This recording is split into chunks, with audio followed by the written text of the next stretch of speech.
Hello and welcome back to ERU, where we round up the biggest results and talking points from across European football. Joining myself, Dougie Critchley, today I've got Henry Hill for your viewing pleasure. Henri, how are we doing, my friend? Yes, good morning, Dougie. I feel as if you and I have been just missing each other every week ships recently. in the night. Yes, so it's good to be reunited with you here on ERU. I'm very well, thank you. I was in Brighton this weekend. Ooh. First time I've been there in about 10 years, actually. So, I mean, which doesn't make sense. But yeah, really nice weekend. Sun's out. I wish the cold wind would go and then it'd be perfect. But yeah, other than that, how are you? How was your week? It was good, thank you. Yeah, I was away on my second holiday in 3 weeks. I'm not going away until the end of the season now. But yeah, it was lovely. I was skiing with my family in France, which was really nice. Lots of nice snow, lots of good weather, and came back to a weekend of belting football action. So we might as well get stuck into that. Let's kick off with our story of the week. And it's Chelsea, Man United and PSG chasing a Wonderkid. What's going on with this one, Henry? Yes, his name is popping up more and more on this channel, isn't it? That's Benfica's Darwin Nunez, who has been absolutely sensational this season. The 22-year-old Uruguayan who they bought out of Almeria in the Spanish second division, which I think is such a smart piece of business. I've just been writing about Portugal's Benfica scouting network around the world, and they really do take a chance on players from divisions perhaps overlooked sometimes, and Darwin Nunez is another classic success story. This season he's contributed 31 goals and 3 assists in 36 games for Benfica. We saw him score against Liverpool in the Champions League recently as well, so you may be aware of him from that. Of course, this form has attracted attention from Europe's elite. We thought that Arsenal were the front runners for his signature. That seems to be the previous trend. But now David Ornstein is writing this morning that Chelsea, Manchester United and PSG are all interested in signing him. And absolutely not surprised either. He's got that physicality and strength, which I think would be desirable for every kind of club, certainly the Premier League. Got that kind of Cavani essence to him, I'd say, if we're looking at his sort of fellow countrymen. Benfica are thought to be open to selling Nunez. He scored a hat-trick at the weekend against Valencia, but only if they receive a fee of around 70 million euros, and if a deal can be concluded fairly early in the summer so they can crack on and find a replacement. So really, if any of these three clubs are interested, it looks like Benfica want them to get on with it early, don't they? They just want to get the ball rolling the second this season is up. I mean, it's difficult to see where United go. They haven't even named a replacement yet in terms of their manager, so we'll have to see if Ten Hag will be interested, should he be the man they choose, in taking Nunez on. Chelsea don't know if they'll even be able to sign players at all, and PSG's pursuit will probably depend on Mbappe's potential move to Real Madrid and that ridiculous 150 million 2-year deal that they're apparently offering him. Good to see everyone in the comms feed disagreeing that is not the right thing they should be doing. But either way, Dukes, back to Darwin Nunez. Who do you think he should go to? Because I actually thought Arsenal, if they make Champions League, was probably the right decision, but there's now clearly plenty more interest in his services. Yeah, I think Arsenal was an interesting shout. I mean, I know they were looking at Calvert-Lewin quite heavily over the last six to 8 months or so, but Calvert-Lewin's had a really difficult season, hasn't returned very well in great form from injury. Obviously, it's been a really difficult campaign for him. Alexander Isak as well at Real Sociedad's not been firing in front of goal, really. And then Jonathan David feels like maybe a little bit of a risk for the money that Lille will be asking for. So, yeah, Darwin Nunez could be an option for them, but I think he'd fit a lot of clubs, to be honest. He's really versatile. A lot of his best performances this year came in that number 10 slot as well. He's also worked well off the left. And he's seemingly made for the big stage. So last year he scored 5 goals in 7 Europa League games as Benfica reached the knockouts before losing to potential suitors Arsenal. And this year he scored 5 Champions League goals in 502 minutes, which includes that strike against Liverpool you mentioned, a goal against Ajax, a goal against Bayern, and 2 against Barcelona in the group stages as well. Nice. And if you look at his stats, his underlying numbers, they're really pretty impressive. So 3.9 shots per 90 in Portugal, which is actually the best in the Primeira Liga, which only drops to 2.4 in the Champions League, which is still pretty impressive. 1.4 key passes, so showing he's got that creativity to his game too, and over 2 dribbles, which stays at 2.1 in the Champions League as well. So he's not afraid of taking on defenders. Is there an element of risk? Probably, maybe slightly. I mean, 70 million euros is a lot of money. And he's had one exceptional goal-scoring season in a top league, that is. He only got 14 goals in 44 appearances last term, which isn't terrible. And 16 in 32 for Almeria before that in the Segunda, as Henry already mentioned. Where would suit him best, though, is the difficult question. I suppose if Mbappe leaves PSG, I've got the feeling that PSG will want to go out there and make a statement signing, especially with Qatar 2022 coming up. PSG and their owners are obviously heavily invested in that competition. They won't want to lose their star man and not replace him with a bigger name. So I think they're more likely to try and go for Haaland, maybe even Cristiano Ronaldo. Chelsea, I don't know whether they need Darwin Nunez. I think they need to prioritise making Lukaku work better, getting Timo Werner back firing as well, although he did put in an excellent performance against Southampton at the weekend. So I'm slightly thinking that Man United is potentially the best option of these three.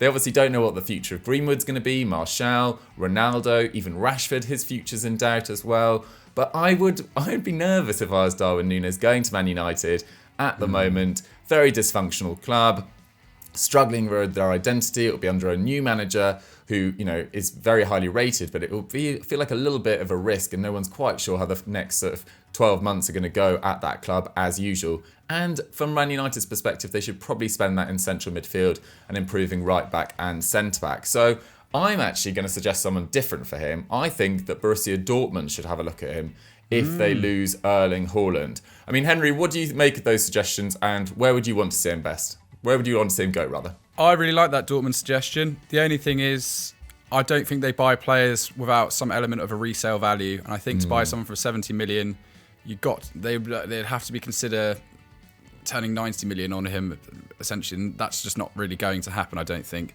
But I do like Dortmund in terms of stylistically. It would be a perfect fit. And considering Haaland's been injured quite a lot this season, I think just to get a consistent striker through the door be a smart idea. But yes, I share the same reservations about going to Manchester United at this moment in time. Let's just wait and see where they finish up, because if they're in Conference League next year, I'm not sure how many players are going to want to go there. No, absolutely. It's going to be very difficult for them to recruit players if they miss out on the Champions League, which of course will be the same situation for Arsenal as well after that disappointing result to Brighton at the weekend. But guys, where do you want to see Darwin Nunez go this summer, and which club do you think are most likely to sign him? Let us know in the comments down below, and let's move on to our result of the week. It's time for our result of the week, and we are going to Germany this time. We didn't honour RB Leipzig's victory last week against Borussia Dortmund, but we've not forgotten about them this time around. They beat Hoffenheim 3-0 at home. Thank you for the suggestion at Wysat Krishnan. Dukes, what happened here? Yeah, excellent form from Leipzig. But quickly, just a little shout out to Mallorca, who beat Atleti 1-0 on Saturday, and Union Berlin for thrashing their rivals Hertha 4-1, which leaves Hertha in the relegation zone. Please go check out that EFD Explain we dropped the week before this one on Hertha Berlin. It was a really interesting topic to write about, which I thoroughly enjoyed. Anyway, but for continuing their excellent recent form, as I said, we have chosen RB Leipzig for taking a massive step towards sealing Champions League football with their 3-0 win over Hoffenheim, sealed with goals from Nkunku, Halstenberg, excellent finish from him, and Szoboszlai too. It's worth remembering, of course, that De Boeren were 11th in early December when Jesse Marsch was fired. 7 points off 4th place Freiburg at that time. But they've only lost 2 of their 15 league games under Domenico Tedesco versus Arminia Bielefeld, bit of a shock one, and Bayern Munich, less of a shock there. With their 33 points in that time, just 2 fewer than Bayern Munich. So they also have the best defence in that period, which has made us sort of hope that maybe next year we could have a genuine battle in the title race in the Bundesliga for the first time in what feels like quite a while. Yeah. Now, the chances of that, though, will rest on keeping hold of their best players. And there are multiple suitors, unsurprisingly for Christopher Nkunku, with Arsenal, Man United and PSG reportedly leading the race. It seems like it's Darwin Nunez or Nkunku for lots of these clubs. And he got a goal and an assist in this game too. That takes his tally to 28 goals and 18 assists in 42 games this season. 1.1 goal contributions per game. Just ridiculous. But what was going on from a Hoffenheim perspective, Henry? Yeah, it's been an interesting one. We were hailing them recently for just continuing to punch perhaps above their weight, and whilst we've seen some of the other big sides in Germany really struggle in recent years, Hoffenheim have always been there and thereabout. But yeah, recently their form has taken a bit of a dip. They've now scored 1 and conceded 8 in the last 3 games. Get this, against Hertha, Bochum and now Leipzig. So those first 2, they really shouldn't be sort of losing so comfortably. And they were 4th on the 6th of March, and they now sit 6th, 7 points off 4th placed Leipzig and 4 off Freiburg. So they're kind of missing a big opportunity here to seal some high-level football. That said, it's still an improvement on last season under Sebastian Hoeneß. They've already got 2 more points than in 2021 when they finished 11th. And, there is still every chance that they could sort of plough on and get into that 5th position, which would be one of their best performances since the days of being under Nagelsmann back in 2017-18. However, expected goals suggest it's going to be a bit of a big ask. They have the 5th best attack, but only the 9th best defence, and are rated as the 9th best side in Germany. If they can get into that 6th position, it would be quite an achievement, all things considered. Key performers for Hoffenheim in this game was probably Samaseku, 7 tackles and interceptions, 1 aerial duel, 1 dribble. However, for Leipzig, reported Spurs target Josko Gvardiol, who's been super impressive since really making that transition from Dinamo Zagreb. He was very solid, 104 touches, that's the most on the pitch, 4 tackles and interceptions, an aerial duel, 3 dribbles, just a sort of all-round defender. And actually, what is good for Leipzig too is I think, although Nkunku's been so important, Dani Olmo's regaining his fitness, Szoboszlai's coming back in, we saw him get his 5th league goal of the season, so they will have options, attacking options, if Nkunku does choose to leave this summer, which he's hinted at that he might want to do in the press. And Szoboszlai and Olmo are still 2 excellent players. But next up for Leipzig, they travel to Bergamo to take on Atalanta on Thursday. It's 1-1 after the first leg in what is proving to be a hugely exciting Europa League this season, before taking on Leverkusen next weekend, who are just 1 point ahead. So 2 big matches in a row that could define Leipzig's season.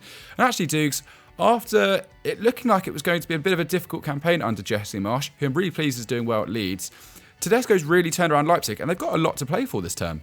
Yeah, massive. I think they're still in the DFB Pokal Cup as well. I think the semi-finals are coming up quite soon. I think it's a relatively easy draw. I think Bayern are obviously out. I think they lost to Gladbach, and I think Dortmund are also out as well. So Leipzig potentially favourites for that competition. And yeah, this game on Thursday against Atalanta, who lost to Sassuolo this weekend, is a massive, massive opportunity to get into another, top semi-final. Because obviously they made that appearance in the Champions League semi-finals, a bit of a surprise a couple of years ago. So yeah, massive, massive credit to Tedesco. Absolutely. All right, let us know what you think of RB Leipzig's season this year, and we'll move on to our Star of the Week. Okay, it's time for everyone's favourite section. It's Star of the Week, and this week we've gone for Ivan Perisic at the suggestion of Danderman9. But there were some other suggestions, weren't there, Henry? Yes, a lot of you wanted us to mention either Kylian Mbappe or Neymar for their sort of double hat-tricks. How fun is that in their thrashing of Clermont 6-1? But we spoke about Mbappe last week, and you all know how good he is by now. Immobile got a hat-trick against Genoa, and I actually want to shout out Reece Nelson for having an amazing game for Feyenoord, 2 goals and 1 assist against Heracles. I think that's the Englishman's best performance this season in the Eredivisie, much needed. Go on, Reece Nelson. However, we are going for Inter's Ivan Perisic, who had a big role in what turned out to be a really good weekend for the Nerazzurri. So the 33-year-old Croatian continued his wonderful season with 2 assists for Barella and Dzeko in that 2-0 win over Hellas Verona on Saturday. A game which could have been really tricky, as whilst other teams are slipping up, Inter got the job done. And he's put in a really solid performance all around. Really good professional, Ivan Perisic, isn't he? Just when you think he's finished, he seems to have another excellent campaign. And in this match, we saw 4 tackles and interceptions, 7 aerial duels, 4 key passes, 1 shot, 2 assists. He's got a little bit of everything, doesn't he, Dukes? Yeah, absolutely. And it's such a good point that you just think he's sort of winding down his career, and then he suddenly does that. And he's performed at such a high level for a number of years at really top clubs as well. And I think, when they brought in Robin Gosens, we probably thought, oh, that's the move going towards Gosens over Perisic in that left wing-back slot. But he's actually kept Gosens pretty much out of the team. He's only played 115 minutes across 5 Serie A games. Obviously, he has just come back from injury as well, so it'll be interesting to see what happens at the start of next season. But Perisic, really underrated season. 5 goals and 6 assists in 40 games in all competitions, which, given his age, really pretty good stuff. This was a dominant win for Inter. They put up 2.7 XG to 0.9 for Hellas Verona, and ensured Inter's comeback continued following their 1-0 win over Juve last weekend after that really difficult sort of 4 or 5 week period that they had. And as you say, Napoli shock 3-2 loss to Fiorentina in a game with some really high quality goals. So go check that one out. And Milan's 0-0 draw with Torino last night means Simone Inzaghi's side have now moved within 2 points of leaders Milan and have that game in hand against Bologna, which I don't think they've decided when that will actually be played yet. So once again, another turn in this title race. I thought it was Milan, then I thought it was Napoli. Now the advantage seems to be with Inter. I mean, Henry, where do you think it's going to end up? The hated question. Pulling my hair out about Napoli. How have they gone and lost 3-2 at home to Fiorentina? But as you said, some really quality goals. Artur Cabral, wow, what a goal from him. And even Dries Mertens, lovely finish. So yeah, I don't know, Dukes. This is proving to be a nightmare of a title race. It just changes every week. I'm actually beginning to think Milan are bottling it. I think Inter Milan, just because they've got that experience of the title win last season, they've got big players like Dzeko in their lineup. I'm beginning to think that maybe the momentum's with Milan, with Inter Milan. So yeah, that's maybe who I'm going to go for at this moment in time. Yeah, fair enough. I saw a stat yesterday about Milan's forwards. Giroud, Zlatan, Rafael, how they struggled for goals in 2022. So momentum just slipping away from them at the moment. But guys, where do you think the Serie A title race is going to end up? I think it's too tight to call. No one really has a clue. It's just been an epic race. But that's all we've got time for on ERU for this week. Henry, you were in the loop last week when I was on holiday. What would you suggest they go and watch now? If you haven't, go check out our Continental Club we've sort of revisited our underrated signings of the year. Lots of great suggestions from everyone. Danjuma, various others. Yeah, go check that out if you haven't already and support the channel. Nice. Thanks very much for watching, guys. We'll catch you next time. Bye.